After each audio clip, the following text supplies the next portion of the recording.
Hello everyone, welcome to my YouTube channel. I'm Kanika Chaudhary and I'm here with a new lecture of biological classification, that is part 2.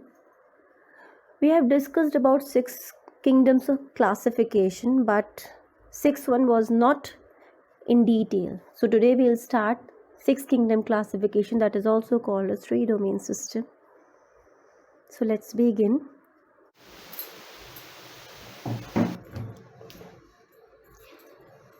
Six kingdom classification को 3-डोमेन system भी कहा जाता है. अब ये हम पढ़ेंगे कि 6 किंगडम और 3 डोमेन का आपस में क्या रिलेशन है. फर्स्ट ऑफ ऑल ये कार्ल वूज ने दिया था 1990 में, मीन्स 88 से इसकी कहानी शुरू हो गई थी, बट एग्जैक्टली 1990 में जाकर कुछ लोगों ने इसको एक्सेप्ट करना शुरू कर दिया था और उन्होंने चीज़ें भी बड़ी सही बोली थी. ठीक है, तो कार्ल वूज ने 3 डोमेन सिस्टम और 6 किंगडम क्लासिफिकेशन दिया. क्या मतलब था इसका? इसका मतलब ये था कि इससे पहले यानी R.H. व्हिटेकर ने क्या किया था कि 5 किंगडम क्लासिफिकेशन दिया, जिसके हिसाब से उन्होंने बोला कि सबसे बड़ा जो ग्रुप है दैट इज़ ऑफ मोनेरा. ठीक है, मोनेरा में कुछ इवोल्यूशन हुआ होगा जिसके थ्रू और भी ग्रुप्स निकल कर आए, जैसे कि किंगडम कहना ज़्यादा बेटर होगा. सेकेंड किंगडम आया प्रोटिस्टा. ठीक है, इसके बाद और भी जिसमें एवोल्यूशन हुआ होगा, जिसके बाद निकल कर आए थे fungi, right, Plantae and animalia. तो R.H. व्हिटेकर ने अपने क्लासिफिकेशन सिस्टम में इनके बारे में डिस्क्रिप्शन दिया था. ठीक है, कि ये क्या क्या क्या क्या होते हैं. अब इसी में और ऐड ऑन कर दिया कार्ल वूज ने. कार्ल वूज ने क्या किया?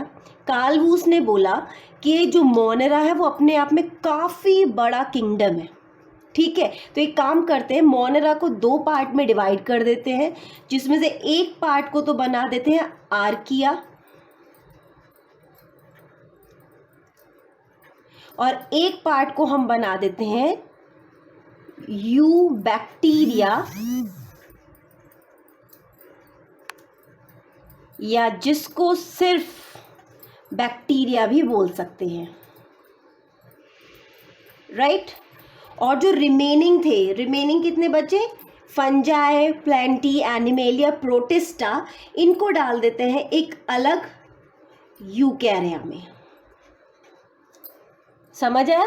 मोनेरा को उन्होंने डिवाइड कर दिया 2 बड़े बड़े ग्रुप्स में, एक को आर्किया बोला, एक को यूबैक्टीरिया बोला, और जो बाकी के 4 किंगडम्स बचे थे प्रोटिस्टा, फंजाई, प्लांटी, एनिमेलिया, उनको किस में डाल दिया? यूकैरिया में. बाद में उन्होंने ये जो 3 नए नाम दिए, इन्हीं को बोल दिया डोमेन. तो डोमेन क्या हुए? डोमेन हो गए 3. तो उन्होंने 5 किंगडम क्लासिफिकेशन R.H. व्हिटेकर का, उसको तो कन्वर्ट कर दिया 6 किंगडम में. ठीक है, और कितने डोमेन में? 3 डोमेन में, जिसमें एक डोमेन हो गया आर्किया. ठीक है, दूसरा डोमेन हो गया यूबैक्टीरिया और तीसरा डोमेन हो गया यूकैरिया. ठीक है, ये बात कार्ल वूज अंकल ने बोली. साथ के साथ उन्होंने क्या बोला? साथ के साथ उन्होंने बोला कि इसी को हम डोमेन जो हमने बात कही है, इन्हीं को हम 6 किंगडम में भी स्टडी कर सकते हैं. और वो 6 किंगडम कौन कौन से हुए? वो 6 किंगडम हुआ आर्किया,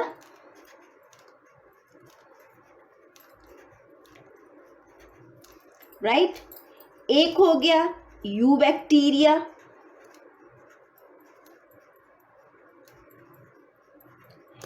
एक हुआ प्रोटिस्टा,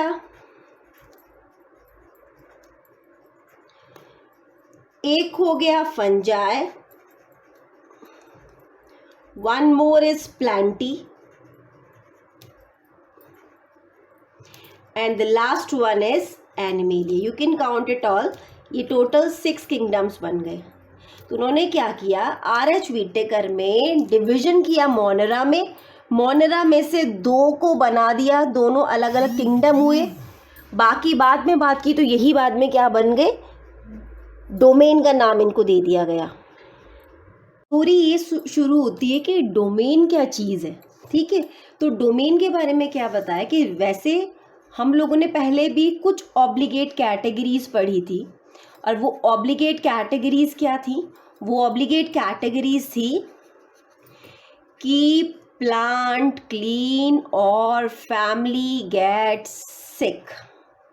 याद आया कुछ, राइट? ये ऑब्लिगेट कैटेगरीज क्या थी? ये ऑब्लिगेट कैटेगरीज थी kingdom, phylum, class, order, family, genus और स्पीशीज। याद आया? ठीक है। नॉर्मली ये ऑब्लिगेट कैटेगरीज हैं, पर इनके अकॉर्डिंग, कार्ल वूज सर के अकॉर्डिंग क्या हुआ, इन्होंने कुछ और हटके सोचा। उन्होंने कहा कि नहीं बाबा नहीं, इससे ऊपर भी एक कैटेगरी आ सकती है जो इन सब की मास्टर होगी, और उस कैटेगरी को कहा domain, presented by capital D. ठीक है, यानी इन सब के ऊपर जो बॉस होगा दैट विल बी डोमेन, एक बहुत बड़ा ग्रुप। तो उसी हिसाब से कार्ल वूज ने क्या किया, पूरे के पूरे 5 विटेगर क्लासिफिकेशन में मॉडिफाई करके उसको 6 किंगडम बना दिया। 6 किंगडम बनाने के साथ साथ 3 डोमेन सिस्टम ऑफ क्लासिफिकेशन बना दिया। ठीक है, ये हो गया 3 domain system of classification, right. But चक्कर क्या था, बेस क्या था? तो हर चीज का एक बेस होता है, तो उन्होंने भी एक बेस लिया। ऑन द बेस ऑफ, किस बेस पर उन्होंने डोमेन सिस्टम दिया? ठीक है, तो उनका जो बेस था डोमेन सिस्टम देने का, वो था 16S राइबोसोम। 16S राइबोसोम को उन्होंने मेन बेस लिया। ठीक है, उन्होंने क्या बोला कि अगर हम किसी के जेनेटिक वेरिएशन को समझ सकें, या जो भी उसका जीन कॉम्बिनेशन है, जो भी उसके अंदर न्यूक्लियोटाइड सीक्वेंस है, अगर हम उसको समझ सकते हैं तो हम ये आसानी से पता कर सकते हैं कि उसकी एंसेस्ट्रल कैटेगरी क्या रही होगी। ठीक है, तो 16S राइबोसोम इनका मेन रहा था। अब 16S राइबोसोम मेन लेने के साथ साथ एक और थ्योरी उसी ड्यूरेशन में आई, जिसके हिसाब से वो कहा गया कि ये, ठीक है, इस थ्योरी के हिसाब से क्या कहा गया, इस थ्योरी के हिसाब से कहा गया कि जो 3 डोमेन्स बनकर आए हैं, ठीक है, कौन कौन से? एक तो हो गया यू बैक्टीरिया वाला, ठीक है, एक डोमेन आ गया आर्किया वाला, और एक हो गया यूकैरिया। ठीक है, तो इनके अकॉर्डिंग क्या हुआ कि जो तीनों डोमेन्स थे, आर्किया टोटली प्रोकैरियोट्स का था, यू बैक्टीरिया टोटली प्रोकैरियोट्स का था, यूकैरिया जिसमें 4 किंगडम आ रहे थे वो टोटली कैसा था, यूकैरियोट्स वाला। तो यानी 2 प्रोकैरियोट्स वाले और एक डोमेन हो गया टोटली यूकैरियोट्स वाला। इन्होंने अपने क्लासिफिकेशन सिस्टम के थ्रू ये समझाने की कोशिश की कि इन तीनों, या हम ये कह सकते हैं सारी के सारी लिविंग वर्ल्ड जो है, सारे के सारे लिविंग ऑर्गेनिजम्स जो हैं, उन सब का कोई एक कॉमन एंसेस्टर है, किसी एक से बने होंगे। ठीक है, इनका कोई कॉमन एंसेस्टर है, इसी एंसेस्टर को फिर नाम दे दिया गया, एंड दैट इज प्रोजीनोट। ये एक थ्योरी थी, इसके बारे में श्योरिटी नहीं है, पर सभी ने ये बात बोली थी कि कोई ना कोई कॉमन एंसेस्टर तो ज़रूर होगा जिसके बाद लाइफ फॉर्म स्टार्ट हुई होगी। ठीक है, ये प्रोजीनोट वाली बात इन्होंने कही। अब जैसे हम बात कर रहे हैं कि बेस क्या है, ठीक है, बेस क्या है, तो क्लासिफिकेशन सिस्टम में 16S राइबोसोम में डिफरेंसेस देखने हैं कि क्या क्या डिफरेंसेस है 16S राइबोसोम में। ठीक है,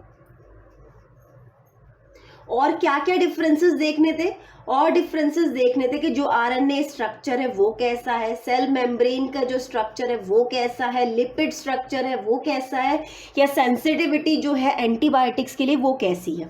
ठीक है, तो इन्होंने बेस क्या लिया, इन्होंने बेस लिया क्या, 16S राइबोसोम। एक पॉइंट ये हो गया। दूसरा बेस इन्होंने क्या लिया, differences in the 16S ribosome हो गया। दूसरा डिफरेंसेस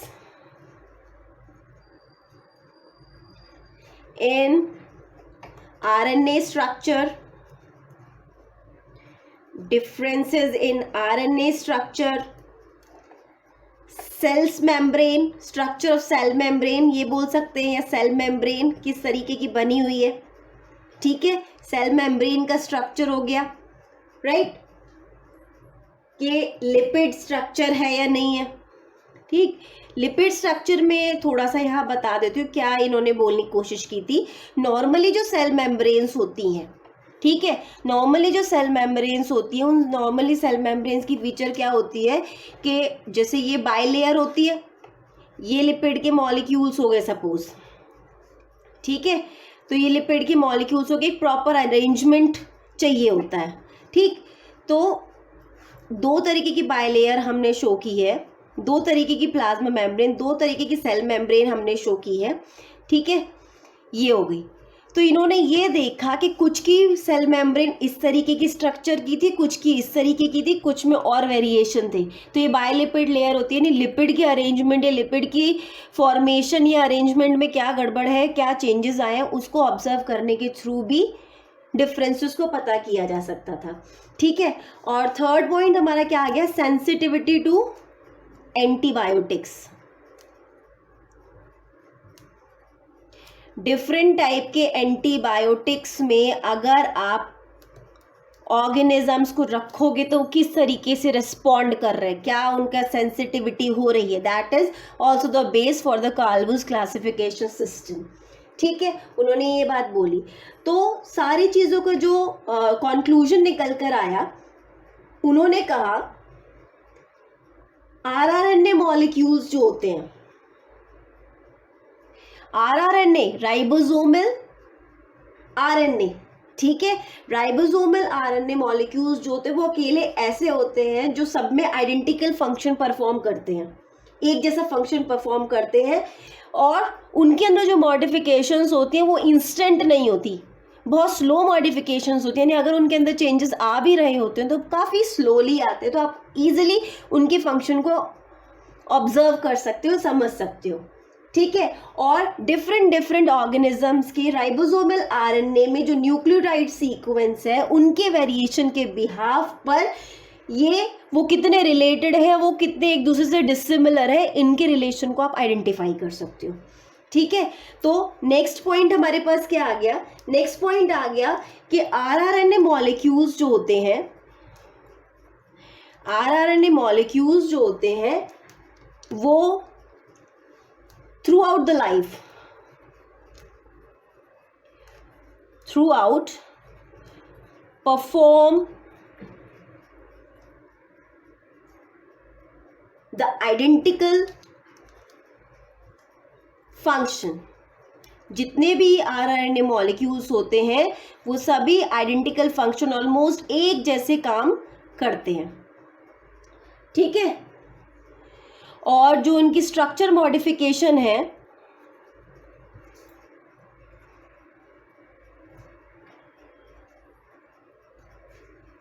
जो उनकी स्ट्रक्चर मॉडिफिकेशन है वो भी बदलती रहती है समय के साथ साथ, बट वेरी स्लोली, ठीक है।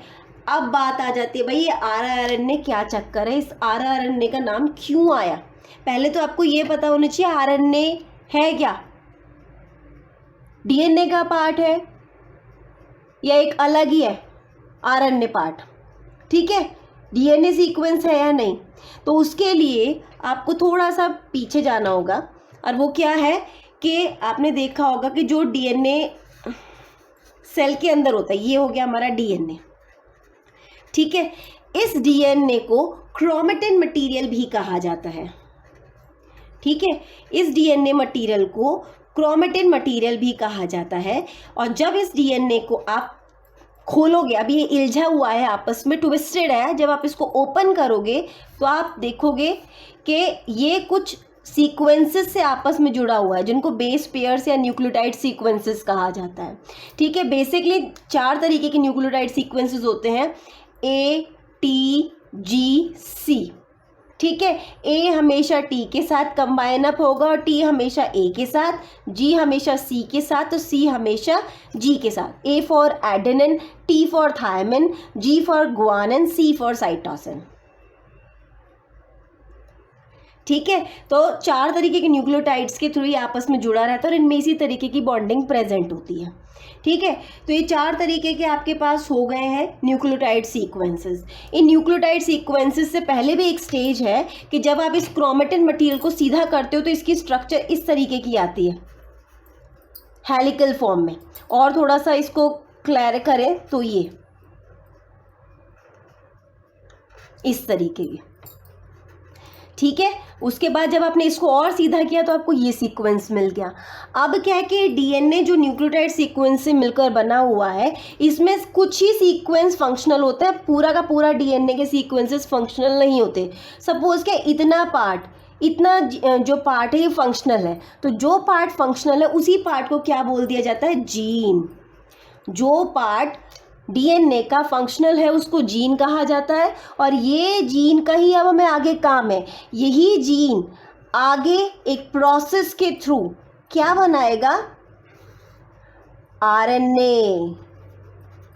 यही जीन एक प्रोसेस के थ्रू आगे जाके आरएनए बनाएगा और आरएनए के बनाने के प्रोसेस को, यानी डीएनए से आरएनए बनने के प्रोसेस को कहा जाता है ट्रांसक्रिप्शन। राइट, इसको कहा जाता है ट्रांसक्रिप्शन। तो ट्रांसक्रिप्शन प्रोसेस के थ्रू डीएनए से फंक्शनल जीन से क्या बना, आरएनए बना। ठीक, ये जो आरएनए होता है, ये आरएनए होता है 3 तरीके का। एक कहलाता है एमआरएनए, राइट, एक कहलाता है टीआरएनए और एक कहलाता है आरआरएनए। ठीक है, mRNA for messenger RNA, tRNA for transfer RNA and rRNA for ribosomal RNA. अब आप मुझे बताओ कि इसी आरएनए की तो हम बात कर रहे हैं, तो ये क्या हुआ, ये कहलाएगा डीएनए का ही पार्ट, डीएनए सीक्वेंस, यानी एक टाइप का न्यूक्लियोटाइड सीक्वेंस।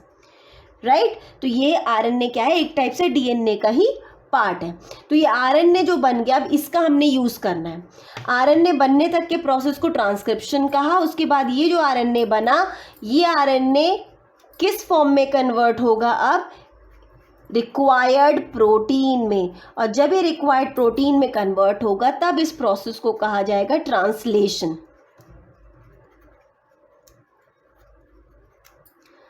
ठीक है, तब इस प्रोसेस को कहा जाएगा ट्रांसलेशन। तो ट्रांसलेशन के थ्रू क्या बनकर आ गया, प्रोटीन। उसके बाद वाला प्रोसेस अलग है कि जहां उसकी ज़रूरत होगी वहां उसको पहुंचा दिया जाएगा। ठीक है, इतना प्रोसेस बनकर आ गया। इस पूरे के पूरे प्रोसेस को एक नाम दिया गया है, that is called as central dogma. इस पूरे के पूरे प्रोसेस को एक नाम दिया गया है, सेंट्रल डोग्मा। ठीक है, सेंट्रल डोग्मा के थ्रू प्रोटीन निकल कर आता है। हम किसकी बात कर रहे हैं, हम कर रहे हैं राइबोसोमल आरएनए की बात। राइबोसोमल आरएनए ही हमने क्यों लिया, क्योंकि इसमें वेरिएशन समय के साथ साथ बहुत स्लोली होती हैं और ये डीएनए का पार्ट है, तो ये ज़्यादा स्टेबल है कंपैरेटिवली टू द अदर्स। ठीक है, तो जो चीज़ स्टेबल होगी उसके ऊपर कोई भी एक्सपेरिमेंट लंबे समय तक चलेगा तो उसके रिजल्ट पॉजिटिव आने के चांसेस बहुत ज़्यादा होते हैं। और जो वेरिएबल चीज़ होती है, आज कुछ और कुछ समय बाद कुछ और है, उसके ऊपर एक्सपेरिमेंट्स नॉर्मली सक्सेसफुल नहीं हो पाते हैं। ठीक है, तो हमने इसीलिए आरएनए लिया क्योंकि डीएनए का पार्ट था और डीएनए इज अ स्टेबल। ठीक है, डीएनए क्या है, स्टेबल है। ठीक, तो अब इस आरएनए की हम बात कर रहे हैं। अब क्या आरएनए की बात कर रहे हैं, 70S राइबोसोम जो होता है। ठीक है, 70S राइबोसोम जो होता है, 70S राइबोसोम 2 सब यूनिट्स के मिलने से बनता है। ठीक है, 70S राइबोसोम होता है एमआरएनए के ऊपर जो राइबोसोम यूनिट्स लगी होती हैं। ये 70S राइबोसोम की अगर मैं बात करती हूँ तो ये अगर 70S राइबोसोम है तो इसमें बड़ी वाली जो यूनिट होगी सब यूनिट, उसको हम 50S बोलेंगे और छोटी वाली सब यूनिट को बोला जाता है 30S। ठीक है, तो ये जो 16S राइबोसोम की हम बात कर रहे हैं या 16S आरआरएनए की हम बात कर रहे हैं, वो जीन सीक्वेंस 30S सब यूनिट के अंदर प्रेजेंट होता है। इस 30S को फंक्शनल बनाने के लिए that gene sequence is responsible ठीक है, that gene sequence is responsible. इसीलिए हमने क्या लिया है, इसीलिए हमने RRNA लिया। तो क्या कहा गया, ये कहा गया कि जो RRNA है, ठीक है, राइबोसोमल RNA है, 16S इन्होंने लिया। 16S लेने का रीज़न क्या था, 16S लेने का रीज़न ये था कि 16S RRNA जो है वो जो 70S राइबोसोम है जो कि 50 और 30S सब यूनिट्स के मिलने से बना हुआ है, वो 30S सब यूनिट के लिए 16S RRNA का न्यूक्लियोटाइड सीक्वेंस रिस्पॉन्सिबल है। रिपीट कर रही हूँ कि 70S राइबोसोम का 2 यूनिट्स के साथ मिलकर बना हुआ है। 70S राइबोसोम, लार्जर यूनिट को हम 50S बोलते हैं, स्मॉलर यूनिट को हम 30S बोलते हैं। 30S सब यूनिट के अंदर प्रेजेंट होता है एक न्यूक्लियोटाइड सीक्वेंस, किसका, 16S RRNA का। तो यही 16S RRNA जो है, 16S राइबोसोमल RNA, इसी का न्यूक्लियोटाइड सीक्वेंस पता किया जाएगा। और जब वो न्यूक्लियोटाइड सीक्वेंस पता किया जाएगा तो उसको हम एज अ रिप्रेजेंटेटिव लेकर चलेंगे जो कि दूसरे न्यूक्लियोटाइड सीक्वेंसेस से कंपेयर करने का रोल प्ले करेगा। सपोज कोई भी 2 लिविंग स्पीशीज़ हमारे पास, कोई भी 2 लिविंग फॉर्म्स है, उन दोनों लिविंग फॉर्म्स में हमने क्या करा, जो उनकी 30S सब यूनिट का 16S RRNA है या 16S राइबोसोमल RNA है, वो राइबोसोमल RNA का हमने जब न्यूक्लियोटाइड सीक्वेंस फाइंड आउट किया तो दोनों ही सीक्वेंसेस में, A स्पीशीज़ और B स्पीशीज़ के सीक्वेंसेस में जो भी डिफरेंशिएशन आया वो उनके रिलेशन को और अनरिलेटेड होने को बताता है। सपोज दोनों ही लाइफ फॉर्म्स का जो न्यूक्लियोटाइड सीक्वेंस आ रहा था 16S RRNA का, अगर उनमें जो वेरिएशंस हैं, उनमें जो चेंजेस हैं वो बहुत कम है, तो इसका मतलब ये है कि वो किसी ना किसी कॉमन एंसेस्टर को बिलोंग करते हैं, जिसकी वजह से हम ये भी कह सकते हैं कि उनमें जो एवोल्यूशनरी चेंजेस आए हैं वो ज़्यादा नहीं है, यानी कि वो near about a related species है। बाय द वे ऐसा होता है, दोनों के न्यूक्लियोटाइड सीक्वेंसेस में बहुत बड़ा गैप आता है, तो इसका मतलब सीधा सीधा सा हो जाता है दैट दीज स्पीशीज और these life forms are unrelated to each other and may be possible that they are evolved from a single common ancestor but variated due to the evolution। evolution होता गया और उस evolution की वजह से उनमें जो variation gap आया था वो बहुत ज़्यादा था, जिसकी वजह से उनके अंदर न्यूक्लियोटाइड सीक्वेंस में भी variation बहुत ज़्यादा दिखाई दे रहा है। ठीक है, तो दोनों ही स्पीशीज़ जो भी आप कंपेयर करने लग रहे हो, दोनों का अगर आपके पास एग्जैक्ट न्यूक्लियोटाइड सीक्वेंस है 16S RRNA का, then you can easily identify whether they are similar or dissimilar or they are related or not related। ठीक है, so हमें क्या पता चलता है, we can know the nucleotide sequence of all the species of the life forms and can find the relation or dissimilarities। ठीक है, ये चीज़ कॉमन है that all are having common ancestors, but उस कॉमन एंसेस्टर्स में कितना ज़्यादा evolution हुआ और किस इवोल्यूशनरी स्टेज पर आकर इस पर्टिकुलर लाइफ फॉर्म का फॉर्मेशन हुआ, और किस इवोल्यूशनरी स्टेज पर आकर वो जो अनदर है जिसमें आप कंपैरिजन ढूंढ रहे हो, जिसमें आप रिलेशन स्टैब्लिश करने की कोशिश कर रहे हो, कब उसमें आकर इवोल्यूशन हुआ।